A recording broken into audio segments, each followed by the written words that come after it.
First of all, on behalf of Mac and Laura, I want to just thank you for coming today to join with them in prayer. I know it means so much to them that you are here with us today. And I was blessed to be able to spend some time with Mac and Laura about a week ago at my parish 4th of July party. And I was telling Mac and Laura, I was kind of asking them a little bit about what they thought I should preach about. But I was also telling Mac, I said, Mac, I'm so sorry. I've only talked to you for like 30 seconds. I hope you don't think that like I'm one of those crazy older brothers, that you have to fear the rest of your life. I'm putting myself in Mac's shoes. I was driving out to Brazil, Indiana. He was probably had 911 on speed dial or something. But I met Mac, I think one of the first times was Thanksgiving, and there's 70 Hollowells and an extended family running around, and so just talk to Mac for 30 seconds. I was actually pretty impressed that I got 30 seconds with him. And then last night with the rehearsal dinner, it was just a blessed opportunity to see Mac and his family and get to know them as well. And so I know that both of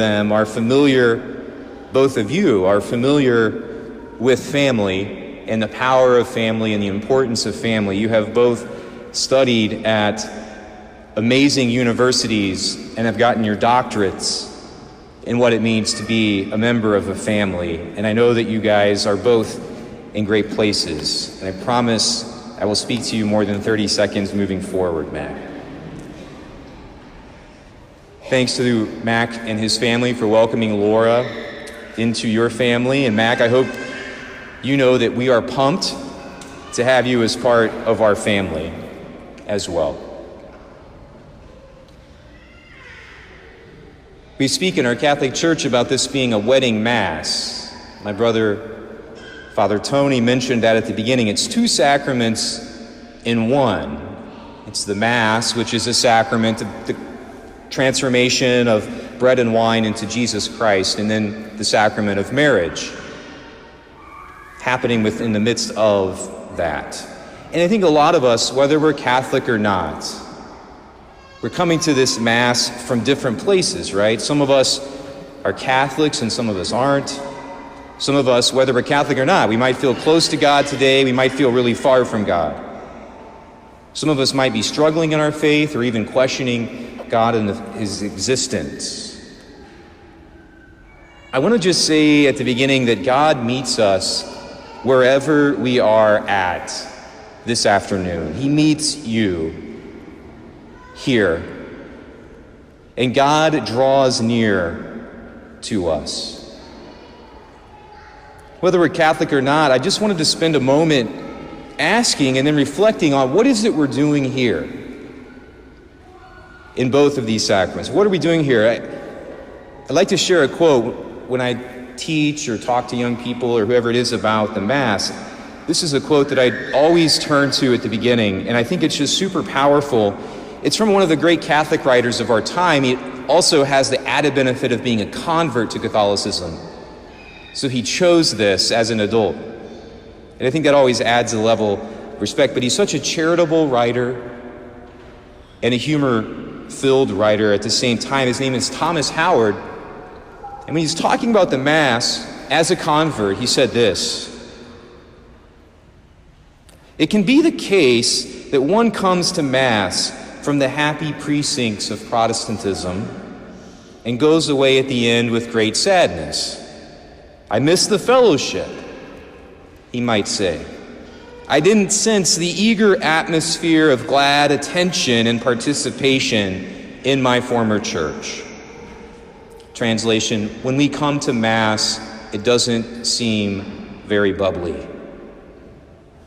He goes on to say this, and this is the key point: when the Roman Catholic goes to church, he or she sees themselves as joining themselves to something that is already going on. He has been summoned to the one necessary thing. He or she takes their place literally with angels and archangels and with all the company of heaven, who laud and magnify the holy name of the Most High. When we sang the Gloria several minutes ago, we believe that we're singing with the angels. When we sing the Holy, Holy several minutes from now in Mass, we literally say, with the angels and archangels, let us sing. I love that quote from Thomas Howard about what is happening here. In the Mass, we are drawn into the very life of God, or we're invited into it. God never violently drags us anywhere nor pushes us anywhere. God invites. And when we come to Mass, we are transported, if we take advantage of it, into the life of God. When any Mass begins, it's kind of like what they used to say on TV. We now join the live broadcast already in progress from heaven. Jesus told his mom 2,000 years ago in the gospel that we just heard that his hour had not yet come, but it has come now. It has come now. And every time we go to Mass, we join in that hour, around the throne, with angels and archangels and all the saints. We are invited to that here today. And Laura and Mac, you know this. You know that any time you come to Mass, you are joining in with something that is already going on in heaven. It is why we surround the church with so much beauty in our architecture, our artwork, sacred music, gold chalices, vestments, etc. The beauty helps remind us and those who come to see what it is that we are doing, and that it is different. This is not a Kohl's, nor a Meijer, nor a gym, nor a fellowship hall. This is heaven and earth coming together. In the first reading, we are told that God gazes through the windows of our souls and speaks to us, and that God, our lover, invites us to arise and come away with him. And that is what we are doing here. Laura and Mac, I'd like to note that it is your wedding today. It is obviously a sacrament, and it takes place within the central sacrament of the Mass. As those who come to a Mass, your wedding itself is drawn up into the life of God, as are all of us when we come to any Mass. Your sacrament, your marriage is drawn up in. And that's amazing. But let's unpack that for just a moment. As we are brought into the life of God, further up and further in, as C.S. Lewis's characters from Narnia, the children describe as they run into heaven, further up, further in, we see things. As we are drawn up into the life of God, into the very heartbeat of God, if we take advantage of it, as we step into the flame of the eternal God, we see God's inner workings because we are caught up in it. And that's why St. Paul says in today's reading, keep on doing what you have learned and received and heard and seen. It is St. Paul's way of saying what Mary tells the waitstaff in Cana, do whatever he tells you. Learn, receive, hear, see, then do. That's what students hear from their teachers, including at Christ the King. Do what you have learned, received, and heard, and seen. So what do we learn, receive, hear, and see in God? We see the pure and transformative fire of love. The fire of love, when it meets that which still needs perfecting, causes at times pain and suffering.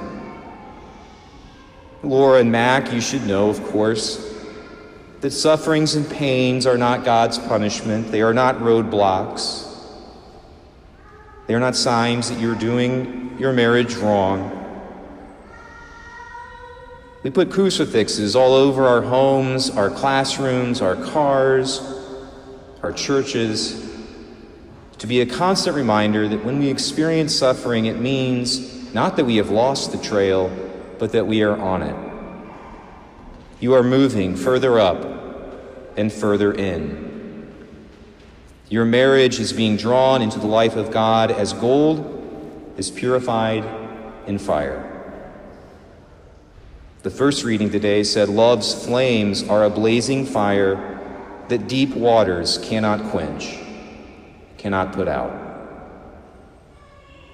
People who say that Mass is boring don't know what's happening.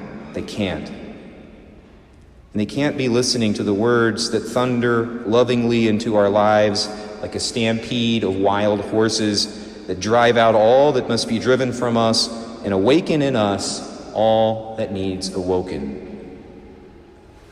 Laura and Mac, let your marriage be assumed into the life of God as the sacrament of your marriage, and all of us here are assumed into the very heart of God at Mass today.